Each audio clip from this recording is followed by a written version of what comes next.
ಎರಡನೇ ವಿಶ್ವ ಮಹಾಯುದ್ಧದ ವೇಳೆ ಜಪಾನ್ನ ಹಿರೋಶಿಮಾ ಮತ್ತು ನಾಗಾಸಾಕಿ ಮೇಲೆ ಅಮೆರಿಕ ಹಾಕಿದಂತಹ 2 ಅಣು ಬಾಂಬ್ಗಳು ಘನಘೋರ ಪರಿಣಾಮವನ್ನ ಬೀರ್ತಾ ಇವೆ ಅನ್ನೋದು ಬಹಳ ಸ್ಪಷ್ಟವಾಗಿ ತೋರಿಸಿವೆ. ಚೆರ್ನೋಬಿಲ್ ಅಣು ಸ್ಥಾವರದಲ್ಲಿ ವಿಕಿರಣ ಸೋರಿಕೆಯಾದ ಘೋರ ಘಟನೆ 4 ದಶಕಗಳಾದ್ರೂ ಕೂಡ ನೆನಪು ಮಾಡಿಸಿಲ್ಲ. ಇದೇ ವೇಳೆ ಇರಾನ್ನ ಬುಶೇಹರ್ ನಲ್ಲಿರುವಂತಹ ಪರಮಾಣು ವಿದ್ಯುತ್ ಘಟಕದ ಮೇಲೆ ಅಮೆರಿಕ ಮತ್ತು ಇಸ್ರೇಲ್ ಮಿಸೈಲ್ ದಾಳಿ ಮಾಡಿ ಹಾನಿಗೆಡುವಿರುವಂತಹ ಸುದ್ದಿ ಇದೆ.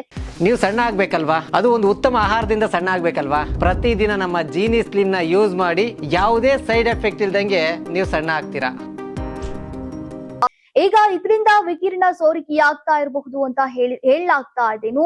ಇರಾನ್ ಈ ಸಂಬಂಧ ಗಲ್ಫ್ ರಾಷ್ಟ್ರಗಳನ್ನ ಎಚ್ಚರಿಸಿದೆ. ವಿಕಿರಣಗಳಿಂದ ಇರಾನ್ಗಿಂತ ಗಲ್ಫ್ ರಾಷ್ಟ್ರಗಳಿಗೆ ಹೆಚ್ಚು ಹಾನಿಯಾಗತ್ತೆ ಅನ್ನೋದು ಹೇಳಿದೆ. ಬುಶೇಹರ್ನ ಪರಮಾಣು ವಿದ್ಯುತ್ ಘಟಕದ ಮೇಲೆ 4 ಬಾರಿ ಬಾಂಬ್ ಹಾಕಲಾಗಿದೆ. ಹೊರಬರುವಂತಹ ರೇಡಿಯೋ ಆಕ್ಟಿವ್ ನಿಂದ ಟೆಹರಾನ್ಗಿಂತ ಗಲ್ಫ್ ರಾಷ್ಟ್ರಗಳ ರಾಜಧಾನಿಗಳಲ್ಲಿ ಈಗ ಭಯಾನಕ ಪರಿಣಾಮ ಬೀರಲಿದೆ ಅಂತ ಇರಾನ್ ಎಚ್ಚರಿಕೆಯನ್ನ ನೀಡಿದೆ.